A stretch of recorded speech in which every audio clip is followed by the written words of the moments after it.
Hello everyone, आपका स्वागत है अवधेश मिश्रा नीट चैनल में। आज हम स्टार्ट करेंगे एक इम्पॉर्टेंट टॉपिक जो आपके नीट एग्ज़ाम के लिए, जेईई एग्ज़ाम के लिए काफ़ी इम्पॉर्टेंट होगा। ठीक है, वो है how to find p pi d pi bonding. ठीक है, ये इतना ज़्यादा इम्पॉर्टेंट होता है कि यहाँ से एक क्वेश्चन आता ही आता है एग्ज़ाम में। ठीक है, नीट एग्ज़ाम में एक क्वेश्चन आता ही आता है। तो आप क्या करिए, यहाँ से 4 नंबर आसानी से, एक क्वेश्चन का आपको 4 नंबर मिल जाएगा। इसलिए इसको आप बढ़िया से देखेंगे। ठीक है, ट्रिक के साथ बताएंगे, ट्रिक के साथ। ठीक है, ये छोटा सा पार्ट होगा, मुश्किल से 15 या 20 मिनट का लेक्चर होगा, इसके ऊपर नहीं जाएगा। पेशेंस के साथ, अच्छे से मस्ती के साथ देखते जाइए। ठीक है, मजा आएगा। क्या है, how to find p pi d pi bonding. ठीक है, देखिए ये इनऑर्गेनिक का छोटा छोटा पार्ट हमको ऐड कराते चले जाएंगे। ऑर्गेनिक तो पूरा डिटेल चलेगा। ठीक है, ऑर्गेनिक के बाद ही इनऑर्गेनिक आपको स्टार्ट हो पाएगा। ठीक है, तो हम इनऑर्गेनिक का छोटा छोटा पार्ट जो इम्पॉर्टेंट है, जो इनऑर्गेनिक पार्ट में, उसको हम आपको बताते जाएंगे, उसको आप नोट करते जाइए। ट्रिक के साथ बताऊंगा, ट्रिक के साथ बताऊंगा इनऑर्गेनिक वाला पार्ट। ठीक है, अब बाकी तो आपका ऑर्गेनिक चल ही रहा है। ठीक है, तो स्टार्ट करते हैं। क्या, how to find p pi d pi bonding. मस्ती के साथ डटे रहिए। ठीक है, देखिए how to find p pi d pi bonding कैसे निकालेंगे। जैसे इसमें हमको आ गया कि आप SO2 में बताइए कि P pi d pi bonding कितना है।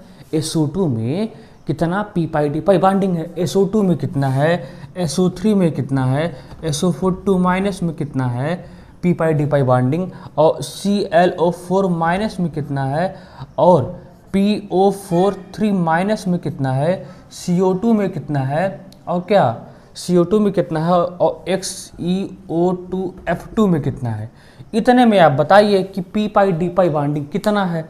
देखो P pi d pi bonding कितना है, इतने बताइए, इतने में। ठीक है, अगर आप इतना सीख जाएंगे, इतना ही एग्जाम में आता ही है। आप अगर आप प्रीवियस ईयर का क्वेश्चन लगा के देखेंगे ना, इतना ही आपके एग्जाम में आया है। Previous year question, previous year problem में इतना ही केवल आपका आया है, अगर आप देखेंगे लगा के। ठीक है, तो इतने का हम देखने वाले हैं। ठीक है, इसलिए अच्छे से एक एक क्वेश्चन को आप लोग अच्छे से देखिएगा, बढ़िया से। ठीक है, देखो सबसे SO2 है, SO3 है, SO42 माइनस है, ClO4 माइनस है, ClO4 माइनस है, PO43 माइनस है, CO2 है, XeO2F2 है। इसमें हमको बताना है कि इसमें कितना पी पाई बॉन्डिंग है और कितना P pi d pi bonding है, ये बताना है। ठीक है, एक एक का आप लोग ध्यान से देखते जाइए हम कैसे बताते हैं। ठीक है, तो ध्यान से क्या देखना है, ध्यान से देखना है भैया। जैसे हम किसका देखते हैं, SO2 का, SO2 का देखते हैं। ठीक है, ध्यान से देख जाइए। SO2 का स्ट्रक्चर भैया कैसे होता है, ऐसे होता है, क्योंकि ऑक्सीजन क्या हमेशा डबल बॉन्ड बनाता है। क्या बनाता है, ऑक्सीजन हमेशा डबल बॉन्ड बनाता है। याद रखना, ऑक्सीजन हमेशा कितना बनाता है, डबल बॉन्ड। अब देखो इस सल्फर के पास एक लोन पेयर है, इसका SO2 का स्ट्रक्चर होता है ऐसा। ठीक है, अब देखो सल्फर के पास क्या होता है, एक लोन पेयर होता है। क्या होता है, एक लोन पेयर होता है। देखो ये लोन पेयर कैसे निकाल लिए, लोन पेयर कैसे निकाल लिए, लोन पेयर कैसे, हमको कैसे पता चला कि सेंट्रल एटम के लोन पेयर भी है। देखो लोन पेयर कैसे निकालते हैं, देखो लोन पेयर निकालते हैं। देखिए सबसे पहले आप हाइब्रिडाइजेशन निकालने के लिए Z की वैल्यू निकालते हैं ना, Z निकालिए। Z क्या होता है, ध्यान से देखिएगा, Z क्या होता है, valence electron of central atom. ध्यान दीजिएगा कैसे लोन पेयर निकालते हैं, पहले Z निकालते हैं, Z। ठीक है, valence electron of central atom. SO2 में सेंट्रल एटम कौन है, सल्फर है। सेंट्रल एटम वही होता है जो अकेला होता है, सेंट्रल एटम वही होता है जो अकेला होता है। ठीक है, तो सल्फर क्या है, सेंट्रल एटम है। तो valence electron of central atom कितना होता है भैया, वैलेंस इलेक्ट्रॉन सल्फर का 6 होता है। ठीक है, 6 होता है, प्लस सराउंडिंग एटम, प्लस क्या, सराउंडिंग एटम। ऐसे हाइब्रिडेशन निकालते हैं भाई ना, plus surrounding atom. Surrounding atom कितना है, ऑक्सीजन है, लेकिन सराउंडिंग एटम उसी को काउंट करना है जो मोनोवैलेंट है। ऑक्सीजन क्या होता है, डाईवैलेंट। हम कभी भी ऑक्सीजन को सराउंडिंग एटम में काउंट करते ही नहीं, क्योंकि ये डाईवैलेंट है। हमको क्या चाहिए, मोनोवैलेंट चाहिए। यानी क्या हो जाएगा, ये हो जाएगा 0, और हमेशा क्या करना है, डिवाइड बाई 2, हमेशा 2 से डिवाइड कर देना है। हमेशा क्या करना है, 2 से डिवाइड करना है। ये कितना आ गया, ये आ गया 3 आ गया। ठीक है, हमारा Z कितना आया, 3। अब हमको लोन पेयर निकाला ना, तो लोन पेयर बराबर क्या होता है, Z माइनस सराउंडिंग एटम, ये होता है लोन पेयर निकालने का तरीका। आज हमने आपको इनऑर्गेनिक में भी बता दिया, ऑर्गेनिक में आपको बताया ही था। तो क्या होता है, पहले आप जेड निकाल लीजिए, इसका हाइब्रिडाइजेशन कितना आ जाएगा, sp2 आएगा क्योंकि 3 आया है। हाइब्रिडाइजेशन कितना आ जाएगा, sp2 आ गया, ठीक है, क्योंकि 3 आया है। हाइब्रिडाइजेशन ऐसे निकालते हैं, कैसे निकालेंगे, valence electron of central atom plus surrounding atom divide by 2, ठीक है, ऐसे निकालते हैं। अगर मान लीजिए कोई चार्ज है, जितना निगेटिव चार्ज उतना ऐड कर दीजिए, जितना प्लस चार्ज उतना माइनस कर दीजिए, यही करना भैया, और कुछ नहीं करना है। तो होगा क्या, क्या होगा ऐसे। अब देखिए, अब जेड कितना निकल के आया है, जेड आया है, जेड कितना निकल के आया है, जेड आया है 3, यहाँ पर निकालते हैं, जेड कितना निकल के आया है, जेड आया है 3, ठीक है, 3 आया है। और सराउंडिंग एटम कितना है, 2 है ना, सराउंडिंग एटम कितना है 2, तो 3 माइनस 2 कितना आ गया 1। यही क्या होता है, लोन पेयर होता है, यही क्या होता है, लोन पेयर। यानी सल्फर के पास कितना लोन पेयर है, 1 लोन पेयर है। सल्फर के पास कितना लोन पेयर है, 1। दिखाई देखते हैं आपको दिखाई दे रहा है कि नहीं, सल्फर के पास 1 लोन पेयर है, एकदम दे रहा है चकाचक।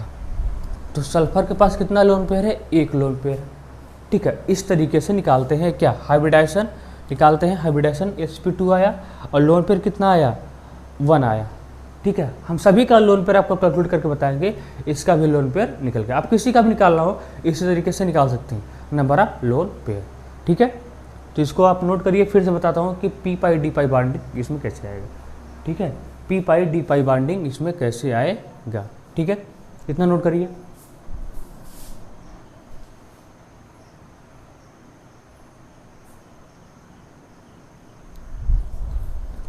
देखिए हम क्या, हम SO2 में पता करना चाहते हैं कि इसमें पी पाई बॉन्डिंग कितना है और P pi d pi bonding कितना है, यही पता करना चाहते हैं ना। तो पता करो, देखो कैसे करोगे। सबसे पहले सल्फर का क्या बनाओगे, स्ट्रक्चर बनाओगे, ठीक है, इस तरीके से। हमेशा याद रखना, ऑक्सीजन हमेशा डबल बॉन्ड बनाता है और इसके पास क्या है, 1 लोन पेयर है। कैसे निकाले, कैसे निकाले lone pair, Z minus surrounding atom. इसका जेड कितना आया था, जेड निकाले थे, क्या आया था, कितना आया था जेड, इसका जेड आया था valence electron of central atom कितना होता है 6 प्लस सराउंडिंग एटम 0, क्योंकि डाईवैलेंट को काउंट करते ही नहीं, और डिवाइड बाई 2 आ गया, ठीक है। इसका आ गया 3, अब 3 माइनस सराउंडिंग एटम कर दीजिए, क्या आ जाएगा, लोन पेयर। तो लोन पेयर क्या होता है, lone pair Z minus surrounding atom होता है। तो कितना आया 3 माइनस 2 बराबर कितना आ गया 1 ही क्या हो जाएगा, लोन पेयर। अब हम पता करना चाहते हैं इसमें पी पाई और डी पाई बॉन्डिंग कितना है, या पी पाई बॉन्डिंग कितना है। तो अब क्या करिए, सबसे पहले सल्फर का क्या निकाल लो, हाइब्रिडाइजेशन निकाल लो। सल्फर का क्या निकाल लो, हाइब्रिडाइजेशन। जेड कितना आया 3, यानी इसका हाइब्रिडाइजेशन कितना हो जाएगा sp2, ठीक है। अगर ऑर्गेनिक से करना चाहते हो तो उससे भी कर लो। देखो total number of sigma count कर लो प्लस लोन पेयर काउंट कर लो, निकल जाएगा। 1 सिग्मा यहाँ से, 1 सिग्मा यहाँ से, 1 लोन पेयर यहाँ से, कितना हुआ 3, और 3 के लिए कितना होता है sp2, बता चुका हूँ, ये sp2 उससे भी आ गया, ठीक है। अब देखो लोन पेयर इसका हाइब्रिडाइजेशन में इन्वॉल्व हुआ है, इतना पता है। लोन पेयर कहाँ इन्वॉल्व है, हाइब्रिडाइजेशन, ठीक है। अब देखो इस सल्फर का एक बात याद रखना, जितने भी सेकेंड पीरियड के एलिमेंट होते हैं, जितने भी सेकेंड पीरियड के एलिमेंट होते हैं उनमें डी ऑर्बिटल नहीं पाया जाता है, उसमें वैकेंट डी ऑर्बिटल नहीं पाया जाता है, ठीक है, डी ऑर्बिटल पाया ही नहीं जाता है। तो ये चीज़ याद रखना, क्या, सेकेंड पीरियड एलिमेंट में डी ऑर्बिटल नहीं पाया जाता है और थर्ड पीरियड एलिमेंट में डी ऑर्बिटल पाया जाता है, ये चीज़ आपको याद रखना है। सेकेंड पीरियड एलिमेंट में डी ऑर्बिटल नहीं पाया जाता है और थर्ड पीरियड के एलिमेंट में डी ऑर्बिटल पाया जाता है। देखो P pi d pi bonding वहीं पे पॉसिबल होगी, P pi d pi bonding वहीं पे पॉसिबल होगी जहाँ पे, या तो देखो P pi d pi bonding वहीं पे पॉसिबल होगी, एक एलिमेंट सेकेंड पीरियड का हो और दूसरा थर्ड पीरियड का हो, तभी P pi d pi bonding possible होगी, नहीं तो P pi d pi bonding possible नहीं होगी। अगर दोनों सेकेंड पीरियड के हैं तब तो वहाँ पे P pi d pi bonding possible होगी ही नहीं। अगर दोनों सेकेंड पीरियड के हुए तो वहाँ पे P pi d pi bonding possible, अभी क्वेश्चन भी करवाएंगे, वहाँ पे पॉसिबल नहीं होगी, ठीक है, वहाँ पे पॉसिबल नहीं होगा। एक सेकेंड पीरियड का हो और दूसरा थर्ड पीरियड का हो, अगर दोनों सेकेंड पीरियड के हैं तो वहाँ पे P pi d pi bonding कभी नहीं होगी, समझ में आया, ठीक है। अब इसको देखते हैं, देखो इसका हाइब्रिडाइजेशन कितना आया, sp2 आया ना। अब देखो सबसे पहले बता दो SO2 में क्या P pi d pi bonding possible होगी, यही बता दो सबसे पहले। देखो ना, हाँ देखो, सल्फर थर्ड पीरियड का एलिमेंट है, सल्फर थर्ड पीरियड का एलिमेंट है, ऑक्सीजन सेकंड पीरियड का एलिमेंट है, यहाँ पे P pi d pi bonding possible होगी भैया, यहाँ पे होना ही है, यहाँ पे P pi d pi bonding possible होना ही है। देखो अब पूछता है कितना P pi d pi bonding होगा या कितना पी पाई होगा, वो भी तो निकलना है, वो भी तो निकालना है, निकाल लो। देखो सल्फर का हाइब्रिडाइजेशन कितना आया, sp2 आया, ठीक है, sp2 और sp2 आया, यानी सल्फर का अभी भी एक ऑर्बिटल बचा हुआ है। सल्फर में सल्फर का हाइब्रिडेशन कितना है, sp2, और p सबसेल में कितना ऑर्बिटल होता है, 3। अभी तो 2 ही यूज हुआ है, अभी एक तो बाकी है ना, एक तो बाकी है, ठीक है। जब एक बाकी है, अरे भाई आया कि नहीं, सल्फर का आया sp2 और सल्फर के देखो sp2 आया ना, p सबसेल में कितना ऑर्बिटल, 3, एक ऑर्बिटल अभी बचा है, क्योंकि 2 ही ऑर्बिटल हाइब्रिडाइजेशन में यूज हुआ है, एक ऑर्बिटल नहीं, एक ऑर्बिटल बचा हुआ है। जब एक ऑर्बिटल बचा हुआ है, एक ऑर्बिटल, यानी ऑक्सीजन का p ऑर्बिटल, इसका भी p ऑर्बिटल, ऑक्सीजन का p ऑर्बिटल, इसका भी p ऑर्बिटल, यानी इसमें क्या हो जाएगा, p पाई हो जाएगा, ठीक है, p पाई। अब तो p ऑर्बिटल खत्म, क्योंकि 2 ऑर्बिटल यूज हो गया हाइब्रिडाइजेशन में, एक ऑर्बिटल यहाँ, ऑक्सीजन का p ऑर्बिटल, इसका भी p ऑर्बिटल, p पाई हो गया, क्योंकि इसका सल्फर का एक बचा हुआ था। सल्फर का भाई तीनों थोड़ी यूज हो गया था, केवल 2 ही हाइब्रिडाइजेशन में केवल 2 ही यूज हुआ, एक तो बच गया ना। जब एक बच गया तो ऑक्सीजन तो हमेशा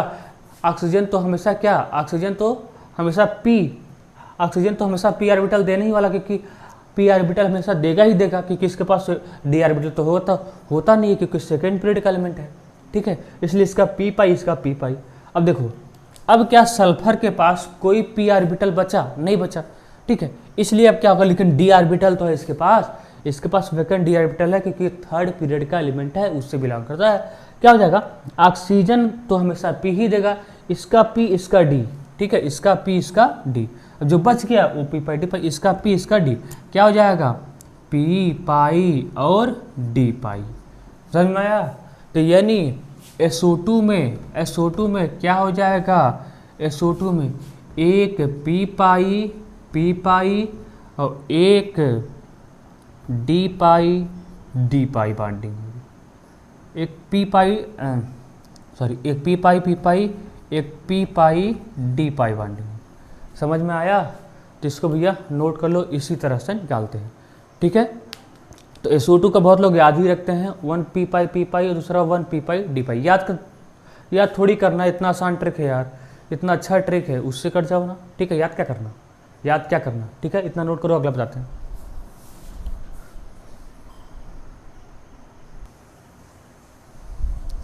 अब देखो SO3 का देख लो, SO3 का स्ट्रक्चर कैसा होता है, पहले स्ट्रक्चर बनाना सीखो।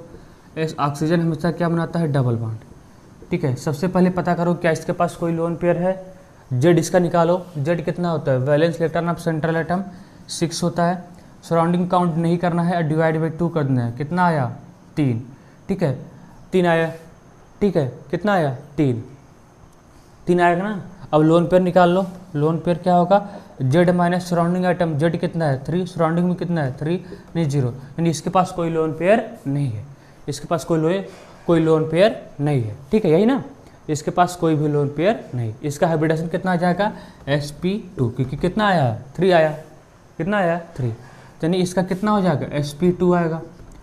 उस वाले मेथड से कैसे निकालोगे, total number of sigma count कर लो, 1 2 3 और प्लस 0 लोन पेयर तो है नहीं, 3 के लिए कितना होता है, sp2 होता है। अब देखो हम यहाँ पे पता करना चाहते हैं कि कितना p पाई और कितना p पाई d पाई बॉन्डिंग, ये पता करना चाहते हैं ना, पता करो। देखो सल्फर का देखो sp2 हाइब्रिडेशन है और p सबसेल में कितना ऑर्बिटल होता है, 3, यानी एक ऑर्बिटल अभी बचा हुआ है, एक ऑर्बिटल सल्फर का p वाला भी बचा हुआ है, यानी क्या होगा, ऑक्सीजन का p पाई, ठीक है, और इसका p पाई हो गया, ऑक्सीजन का p पाई, इसका p पाई। अब तो सल्फर का p पाई खत्म हो गया ना, अब तो सल्फर का p पाई खत्म हो गया, ठीक है। अब देखो लेकिन डी ऑर्बिटल तो है इसके पास, डी ऑर्बिटल तो है, इसलिए ऑक्सीजन का पी पाई, इसका डी पाई, ऑक्सीजन का पी पाई, इसका डी पाई। समझ में आया? तो ये नहीं क्या हो जाएगा SO3 में क्या हो जाएगा, एक पी पाई बॉन्डिंग होगा और दो P pi d pi bonding होगा। समझ में आया? एक पी पाई, एक पी पाई डी पाई। ठीक है, कैसे किया? हाइब्रिडेशन कितना आया sp2, पी में पी से सेल में कितना ऑर्बिटल होता है 3, अभी एक इसका सल्फर का बचा हुआ है, तो ऑक्सीजन का पी पाई, इसका ऑक्सीजन तो हमेशा पी पाई देगा, ऑक्सीजन तो हमेशा पी ऑर्बिटल देगा हमेशा, तो इसका पी पाई, इसका पी पाई। ठीक है, अब तो इसका खत्म हो गया सल्फर का, लेकिन इसके पास डी ऑर्बिटल है, तो ऑक्सीजन का पी पाई ये तो हमेशा देगा पी पाई डी पाई, यहाँ भी पी पाई डी पाई। तो SO3 में एक पी पाई और 2 पी पाई डी पाई। ठीक है, इतना भी नोट कर लो।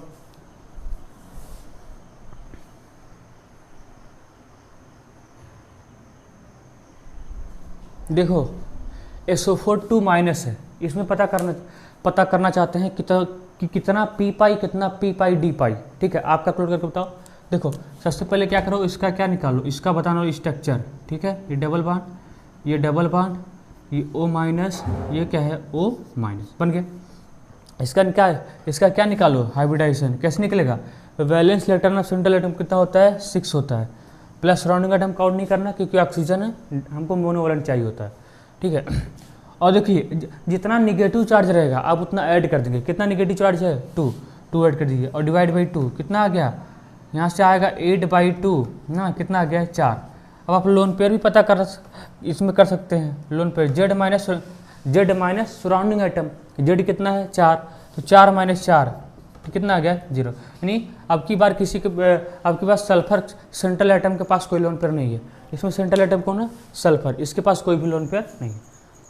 इसका हाइब्रिडेशन कितना आ जाएगा sp3 आएगा क्योंकि 4 आया है, कितना आया है 4 आया है sp3, यानी क्या होगा इसका आ गया sp3 आ गया, sp3 है।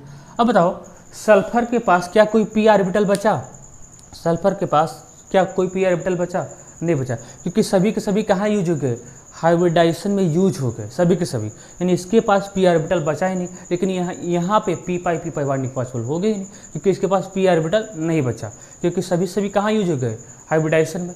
ठीक है, अब देखो लेकिन इसके पास डी ऑर्बिटल तो है, इसके पास डी ऑर्बिटल तो है। ठीक है, डी ऑर्बिटल तो है, क्या हो जाएगा ऑक्सीजन तो हमेशा क्या देगा p देगा, सेकेंड पीरियड का एलिमेंट है। ठीक है, ये p पाई और ये d देगा तो d पाई, ये p पाई ये d देगा, ये ऑक्सीजन p देगा तो ये क्या देगा d देगा। इसके पास d ऑर्बिटल तो है ही थर्ड पीरियड एलिमेंट के पास। अब यहाँ मत करने लगन, यहाँ तो p पाई, यहाँ पे p पाई बॉन्ड थोड़ी है, यहाँ पर सिग्मा बॉन्ड है, क्या है सिग्मा बॉन्ड है। ठीक है, समझ आया? यानी क्या हो जाएगा SO4 2 माइनस में, SO4 2 माइनस में क्या हो जाएगा, कितना है 2 p पाई d पाई बॉन्डिंग, 2 p पाई d पाई बॉन्डिंग, इतना भी नोट कर लो।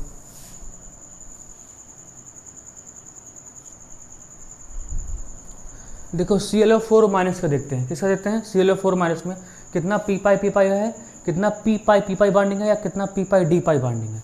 ठीक है, देखो इसका सबसे पहले स्ट्रक्चर बना लो, इसका स्ट्रक्चर ऐसे बनता है क्योंकि ऑक्सीजन हमेशा क्या बनाता है डबल बॉन्ड, क्या बनाता है ऑक्सीजन हमेशा क्या बनाता है डबल बॉन्ड, यहाँ पर हो जाएगा O माइनस। ठीक है, क्योंकि ClO4 माइनस एक माइनस है, क्या है एक माइनस, इसलिए क्या होगा याद रखना ऑक्सीजन हमेशा बनाता है डबल बॉन्ड, लेकिन यहाँ पे क्या है एक माइनस है एक, इसलिए एक माइनस दिखाएंगे ऑक्सीजन पे। ठीक है, और ये सिंगल बॉन्ड। ठीक है, अब देखो क्या करो, इसका सबसे पहले जेड निकाल लो। जेड क्या होता है, Z valence electron of central atom कितना होता है 7। ठीक है, ऑक्सीजन को काउंट नहीं करना है, सराउंडिंग एटम को निगेटिव चार्ज है +1 ऐड कर दो, और डिवाइड बाई 2 कितना आ गया 8 डिवाइड बाई 2 कितना आ गया 4। 4 के लिए हाइब्रिडेशन कितना होता है sp3 होता है, sp3। ठीक है, लोन पेयर कैलकुलेट कर सकते हो, क्या lone pair Z minus surrounding atom, Z कितना है 4 माइनस 4 मतलब 0 लोन पेयर। ठीक है, देखो क्लोरीन का सभी p ऑर्बिटल क्या है हाइब्रिडाइजेशन में यूज हो गया, सभी के सभी p ऑर्बिटल हाइब्रिडाइजेशन में यूज हो गया, इसके पास कोई p ऑर्बिटल बचा नहीं, लेकिन d तो है क्योंकि थर्ड पीरियड का एलिमेंट है, d तो है, लेकिन ऑक्सीजन का p पाई इसका d पाई, इधर से भी ऑक्सीजन का p पाई इसका d पाई। ठीक है, इधर से भी वही होगा, ऑक्सीजन का पी पाई, इसका डी पाई। समझ में आया? आया कि नहीं समझ में? क्योंकि देखो ना, क्लोरीन का सभी के सभी पी ऑर्बिटल कहाँ यूज हो गया, हाइब्रिडाइजेशन कोई बचा नहीं, लेकिन डी ऑर्बिटल तो है, इसका ऑक्सीजन का पी पाई, ठीक है, इसका डी पाई, ऑक्सीजन का पी पाई, इसका डी पाई, ऑक्सीजन का पी पाई, इसका डी पाई, यानी ClO4 में, ठीक है, ClO4 माइनस में क्या है, पी पाई बॉन्डिंग क्या है, 0 है, ठीक है, 0 है, और P pi d pi bonding कितना है, 3 है, 1 2 3, कितना है, 3, ठीक है, इसको भी नोट कर जाओ, ये भी इम्पॉर्टेंट है, ठीक है। देखो अब किसका देखते हैं PO4 3 माइनस का देखते हैं, PO4 3 माइनस का स्ट्रक्चर, इसका स्ट्रक्चर कैसे हो गया, जब भी माइनस ना, देखो P डबल बॉन्ड O, ठीक है, बाकी 3 पे माइनस है, तो O minus O minus O minus, ठीक है, इसका स्ट्रक्चर ऐसे होगा, O माइनस। अब देखो सबसे पहले क्या निकालो, इसका जेड निकालो, जेड क्या होता है, valence electron of central atom कितना होता है, फास्फोरस है, क्या हो जाएगा 5, सराउंडिंग एटम काउंट नहीं करना है क्योंकि ऑक्सीजन है, ठीक है, कितना है 3 निगेटिव जोड़ दो, डाई कितना आ गया 8/2, कितना आ गया 4 के लिए हाइब्रिडेशन कितना होता है sp3, इसका हाइब्रिडेशन कितना हो जाएगा sp3 हो जाएगा। लोन पेयर भी कर सकते हो, जेड माइनस सराउंडिंग एटम 4 - 4 गया काम से, 0 लोन पेयर। देखो फास्फोरस का भी पी ऑर्बिटल सभी कहाँ यूज हो गया, हाइब्रिडाइजेशन में, यानी यहाँ पे पी पाई बॉन्डिंग पॉसिबल नहीं होगी क्योंकि सल्फर का सभी, फास्फोरस का सभी कहाँ यूज हो गया, हाइब्रिडाइजेशन में यूज हो गया, यानी अब क्या होगा, इसका पी पाई, इसका डी पाई, क्योंकि सल्फर का है थर्ड पीरियड का एलिमेंट है, थर्ड पीरियड का एलिमेंट है सल्फर ना, इसके पास डी ऑर्बिटल तो होगा ही खाली, ठीक है, तो नहीं कह सकते हो PO4 3 माइनस में, PO4 3 माइनस में कितना, पी पाई तो 0, और पी पाई डी पाई कितना, पी पाई डी पाई 1, ठीक है, बाकी यहाँ तो सिग्मा बॉन्ड है, यहाँ तो पॉसिबल होगा नहीं, ठीक है, डबल बॉन्ड भी पॉसिबल होता, डबल बॉन्ड भी पॉसिबल हो जाए, ठीक है, तो इसको भी नोट कर जाओ, ठीक है।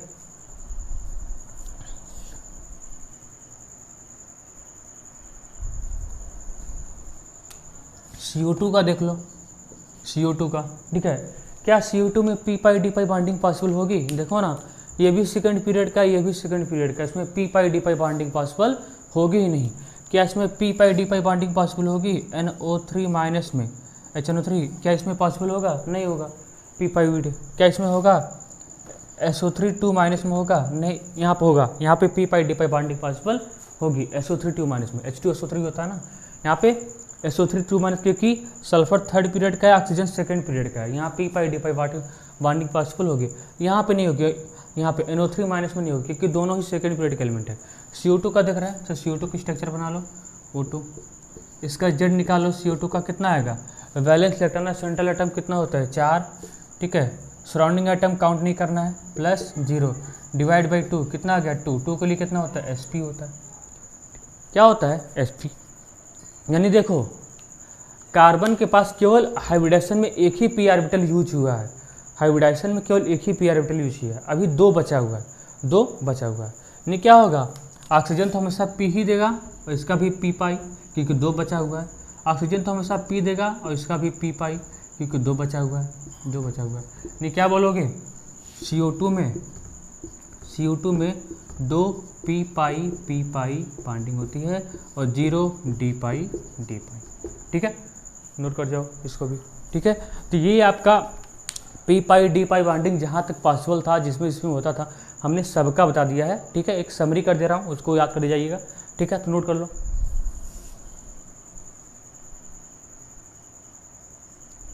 देखिए आपसे एग्जाम में आता है कि SS लिंकेज किस में होता है, SS लिंकेज किस में होता है, इसको याद कर लीजिएगा, इंपॉर्टेंट है, यहाँ से क्वेश्चन आता ही आता है, 4 नंबर का इंपॉर्टेंट है, ठीक है, हमने आपका 8 नंबर का काम करवा दिया। देखो सल्फर लिंकेज किस में होता है, जानते हैं ना, H2SO2O2 में होता है, H2SO2O3 में होता है, H2SO2O4 में होता है, O4 खाली ऑक्सीजन बढ़ाते जाइए, H2SO2O5, H2SO2O6 तक SS लिंकेज होता है, क्या होगा एस एस लिंकेज होता है, एस एस लिंकेज होता है, ये ध्यान रखना है, ठीक है।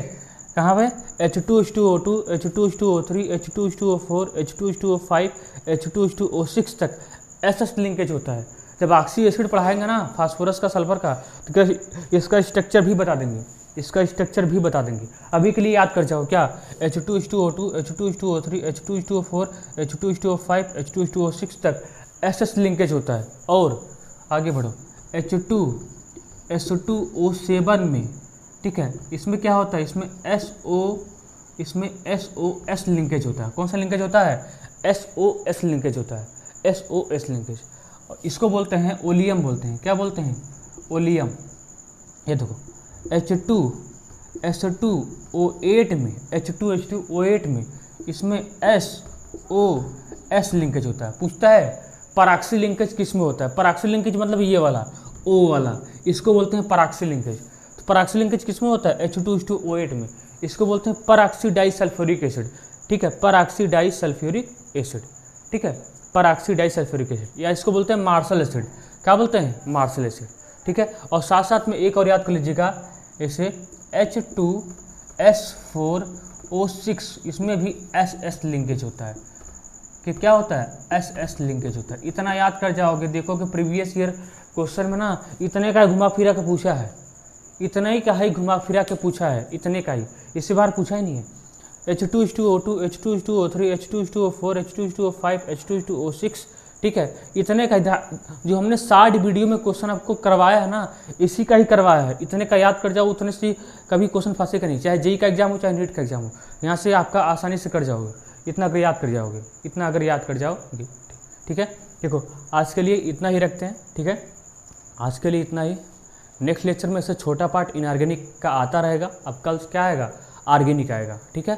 तो छोटा छोटा पार्ट हम इनऑर्गेनिक का लेते रहेंगे, ठीक है। अभी तो ऑर्गेनिक का डिटेल चलेगा, हाँ, तो छोटा छोटा पार्ट ऑर्गेनिक का इनऑर्गेनिक का आता रहेगा, उसको नोट डाउन करते जाइएगा, क्योंकि हम इंपॉर्टेंट ही बताएंगे जहाँ से क्वेश्चन आएगा, जहाँ से क्वेश्चन आएगा, ठीक है।